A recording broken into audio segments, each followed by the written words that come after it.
வணக்கம் மக்களே. எஸ்ஆர்பி அனுப்பி ஃபார்ம். நம்ம ஒரு வாரத்துக்கு முன்னாடி ரோஜா கூழ்கந்து செய்கிறதுக்காக ரோஜா பூ 1 கிலோ வாங்கிட்டு வந்திருந்தோம். அதில் தேனீக்கெல்லாம் இருந்ததா சொல்லி நம்ம பறக்க விட்டுருந்தோம். இப்போ அது நல்லா ட்ரை ஆகிடுச்சு. 1 கிலோ ஃபுல்லாக ட்ரை ஆனால் நமக்கு வந்து 115 கிராம் தான் வந்து ரோஜா இதழ்கள் கிடைக்குது, காஞ்சது. அதை நம்ம இப்போ ரோஜா கூழ்கந்து செய்கிறதுக்காக ஆட் பண்ணிக்கலாம். ஒரு சுத்தமான பாத்திரம் ஒன்று எடுத்துக்கோங்க. சில்வராக இருந்தால் ஓகே தான், நல்லாயிருக்கும். அலுமினியம் நீங்கள் யூஸ் பண்ண வேணாம்.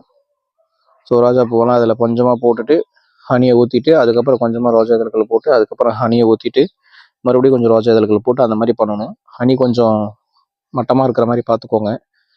ஏன்னா ஹனி பத்தாது, நம்ம அப்பப்போ ஊற்றுற மாதிரி தான் இருக்கும். அது ஊற ஊற கொஞ்சம் ஹனி இழுத்துக்கிட்டே இருக்கும்.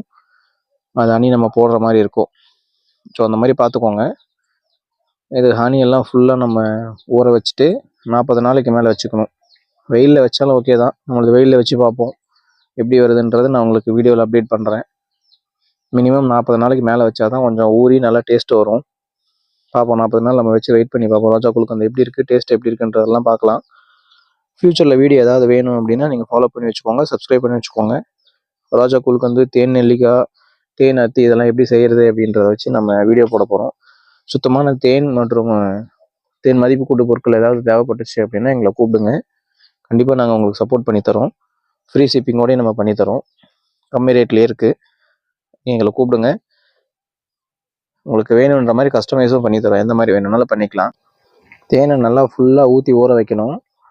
தேன் நம்ம டெய்லி ஒரு டைம் கிண்டி விடும்போது தேன் எப்போல்லாம் குறையுதோ அப்போ வந்து நம்ம தேனை ஆட் பண்ணிக்கிட்டே இருக்கணும்.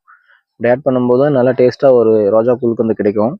உங்களுக்கு ரோஜா கூழ்கந்து டேஸ்ட்டாக வேணும் அப்படின்னா நம்ம 40 நாளைக்கு மேலே வெயிட் பண்ணி தான் ஆகணும். அது எப்படி இருக்குன்றதை நான் இது வரைக்கும் டேஸ்ட் பண்ணதில்லை. ஃபர்ஸ்ட் டைம் நம்மளோட ஹனிலேருந்தே நம்ம பண்ணிட்டு